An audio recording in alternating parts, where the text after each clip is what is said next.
नमस्कार दोस्तों, कैसे हैं आप सब। उम्मीद करते हैं कि आप सब बहुत बढ़िया होंगे। आपका एक बार फिर से स्वागत है आपके अपने चैनल पर शशि तैलान पर।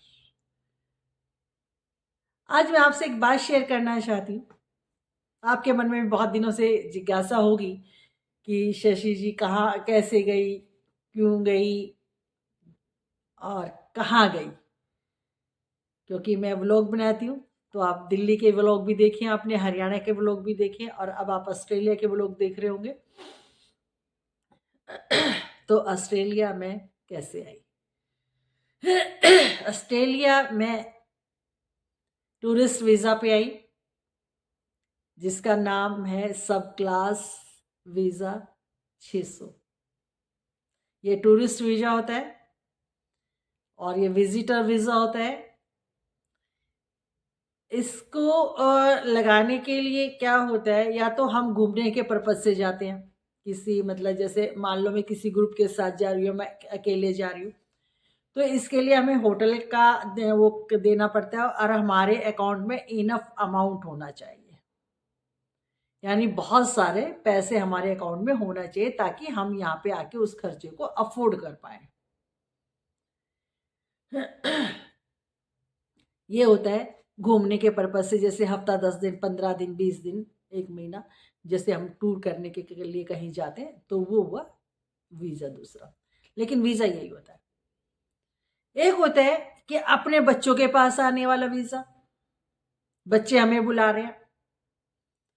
जैसे मेरे बच्चों ने मुझको बुलाया, उन्होंने मुझे एक इनविटेशन लेटर दिया और उन्होंने मुझे स्पॉन्सर किया। अपनी बैंक स्टेटमेंट वगैरह सब कुछ लगानी पड़ती है इसमें।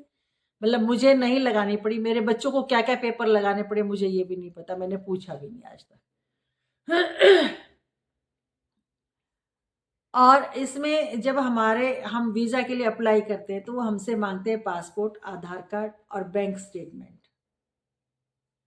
बैंक स्टेटमेंट देनी होती है, 6 महीने पुरानी बैंक स्टेटमेंट होनी चाहिए और जिसमें इनफ अमाउंट होना चाहिए, पैसे थोड़े ज़्यादा होने चाहिए, ताकि इनको ये लगता है कि इनके पास वहाँ पे पैसे हैं तो ये वापस जाएंगे, इनकी प्रॉपर्टी वहाँ पे, तो ये वापस चले जाएंगे, परमानेंट के पर्पज से नहीं आ रहे हैं। और इसको जब हम अप्लाई करते हैं तो 12,000 रुपये इसकी फ़ीस लगती है, वीज़ा फ़ीस होती है। पहले 9,000 रुपये थी। मैं 2013 में जब आई थी तो मेरी 7,500 रुपये फ़ीस लगी थी, फिर 9,000 हो गई थी और अब हो गई है बढ़ के 12,000। मेडिकल करवाना पड़ता है, एक फॉर्म वहीं से फिलअप करके वो देते हैं और हमें डेट लेनी पड़ती है उस हॉस्पिटल से कि हमारा चेकअप वो कब करेंगे और किस टाइम पे करेंगे।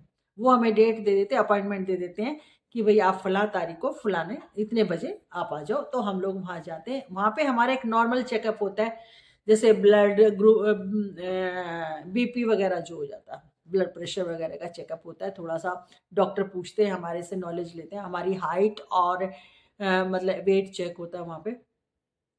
और डॉक्टर हमसे पूछते हैं कि कोई मेडिसिन तो नहीं खा रहे हो, कोई प्रॉब्लम तो नहीं है आपको, कि आपकी कोई सर्जरी तो नहीं हुई, ये सब उसमें पूछते हैं। पूछने के बाद जो है ना, मतलब वो हमारा चेस्ट एक्सरे करते हैं और आज के पहले करते थे यूरिन टेस्ट, लेकिन अब वो ब्लड टेस्ट करते हैं हमारा। तो चेस्ट एक्सरे इसलिए करते हैं कि कहीं हमें ट्यूबरक्लोसिस तो नहीं है। और जैसे ही रिपोर्ट आती है वो वहाँ पे एम्बेसी में भेज देते हैं ऑनलाइन, तो एम्बेसी वाले जो भी डिसीजन लेना होता है लेते हैं। उसके बाद आती है फ्लाइट की बारी, कि हमें जाना कब है, कौन सी फ्लाइट से जाना है, ये हमें खुद तय करना होता है। अगर हम टिकट 2-4 दिन पहले लेते हैं आने से, तो हमें टिकट बड़ी महंगी मिलती है। कई बार लाखों में मिलती है, कई बार हज़ारों में मिलती है। अगर हम 2-4 महीने पहले मतलब टिकट बुक करवा लेते हैं, तो वो हमें बहुत सस्ती मिलती है। बहुत तो नहीं, मतलब हमारा ठीक तरह से आना जाना हो जाता है। 70-80 हज़ार रुपये में आना जाना हो जाता है। जब हम ऑस्ट्रेलिया पहुंचने वाले होते हैं, तो हम एक इमिग्रेशन फॉर्म मिलता है जिसमें हमें डिक्लेयर करना पड़ता है कि हम अपने साथ क्या क्या लेके आए हैं। उससे पहले जब हम इंडिया के एयरपोर्ट पे जाते हैं, हमें सामान चेक इन करवाना पड़ता है। वहाँ से हमें बोर्डिंग पास मिलता है। अगर हमारी कनेक्टिंग फ्लाइट होती है तो हमें 2 बोर्डिंग पास मिलते हैं। अगर हमारी डायरेक्ट होती तो 1 बोर्डिंग पास मिलता है। उसके बाद हमारा जो है ना, अंदर इमिग्रेशन पे नंबर आता है, हम अपना पासपोर्ट, वीज़ा और टिकट उनको दे देते हैं। वो हमसे सवाल पूछना चाहें तो पूछ सकते हैं, कई बार नहीं भी पूछते, लेकिन वो उसको वेरीफाई करते हैं हर चीज़ को, और फिर हमें अंदर जाने की इजाज़त मिलती है।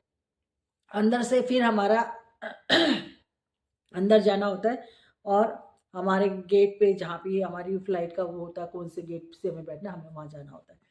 जब हम ऑस्ट्रेलिया पहुँचने वाले होते हैं, जब भी हम किसी मतलब ऑस्ट्रेलिया या किसी भी कंट्री में पहुँचने वाले होते हैं, तो हमें एक फॉर्म मिलता है जिसमें हमें डिक्लेयर करना होता है कि हम क्या क्या सामान अपने साथ लेके आए हैं।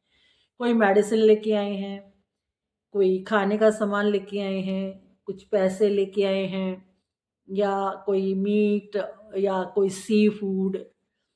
तो ये सब कुछ अगर हम सामान लेके आए तो हमें डिक्लेयर करना पड़ता है हाँ या और ना। हमें कोई भी चीज़ झूठ नहीं बोलनी चाहिए, उसमें जो भी हमारे पास है हमें डिक्लेयर कर देना चाहिए, क्योंकि जब हम यहाँ पे उतरते हैं उस फॉर्म में ये भी भरना होता है कि हम कहाँ से आए और कहाँ जा रहे हैं, कहाँ हमें रहना है, कहाँ हमें स्टे करना है। इवन कि एक नंबर भी देना होता है उसमें किसी का, जो कि यहाँ पे रहता है, जहाँ पे आप रहोगे वहाँ का। और उसमें एक और कॉलम होता है कि आप मतलब कितने देशों में गए हैं। तो अगर आप ज़्यादा से ज़्यादा 12 महीने में जहाँ भी रहे हो वहाँ का बता सकते हो आप। फॉर्म हो गया कंप्लीट। उसके बाद हम उतरते हैं, बाहर आते हैं। जब हमने हमारा वो फॉर्म देखते हैं, अगर हमने सब कुछ डिक्लेयर किया है तो कई बार तो हमारा सामान खोल के भी देख सकते, कई बार नहीं भी देखते। मैं तो कई बार आई हूँ, बहुत बार आई हूँ, लेकिन कभी मेरा सामान चेक नहीं हुआ आज तक, क्योंकि मैं इमिग्रेशन फॉर्म में बिल्कुल सब कुछ भर देती हूँ कि मेरे साथ क्या क्या है और क्या नहीं है। उसके बाद इजीली हम बाहर आ जाते हैं।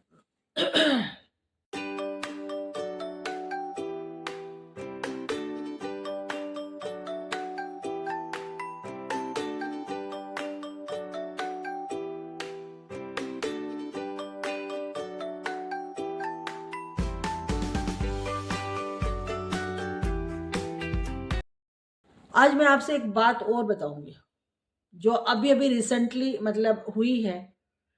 मेरे एक रिलेटिव हैं, वो ऑस्ट्रेलिया पढ़ने के लिए जा रहे थे और किसी एजेंट के थ्रू जा रहे थे। एजेंट ने उनसे पैसे खूब ले लिए और उनको फ्लाइट में बिठा दिया। मलेशिया जाके वो उतर गए। उसके बाद उनको आगे का वीज़ा नहीं मिला, उनको आगे की टिकट नहीं मिली और वो बेचारे मलेशिया में 15-20 दिन तक फंसे रहे। आखिर में उनकी सिस्टर का कॉल मेरे पास आया, मतलब वो मेरे देवर के लड़के की बहू का भाई था, यानी दूर की रिश्तेदारी में था। उस बहू का मेरे पास फ़ोन आया कि ताई जी ऐसे ऐसे ना, मेरा भाई मलेशिया में फंस गया और वो ऑस्ट्रेलिया जा रहा है और आप ऑस्ट्रेलिया में कोई मदद कर सकते हो तो करो। मैंने पूछा भी कैसे जा रहे हो, किसके थ्रू जा रहे हो, क्या करने जा रहे हो? जा तो रहा हूँ जी वर्क वीजा पे। वर्क वीजा है आपके पास? नहीं है जी। फिर एजेंट ने बोला था वहां जाके मिलेगा। मैंने उनको एक ही बात बोली उस समय, बेटा हाथ जोड़ के रिक्वेस्ट है, अपनी टिकट ले और वापस इंडिया चला जा। अगर आपको कहीं भी जाना है तो किसी रजिस्टर्ड एजेंसी के थ्रू जाओ, ताकि आपके साथ कोई फ्रॉड ना हो। आजकल फ्रॉड बहुत हो रहा है, इसलिए बहुत ही चौकसाई से, बहुत ही उससे जाना चाहिए आप लोगों को।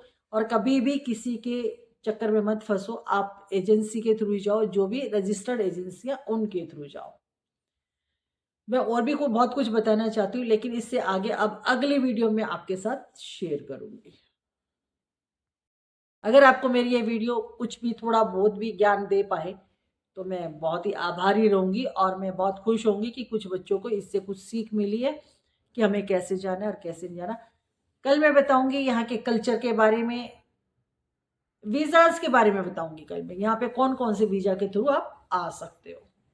चलो दोस्तों, मिलते हैं किसी अगले वीडियो में, तब तक के लिए टेक केयर।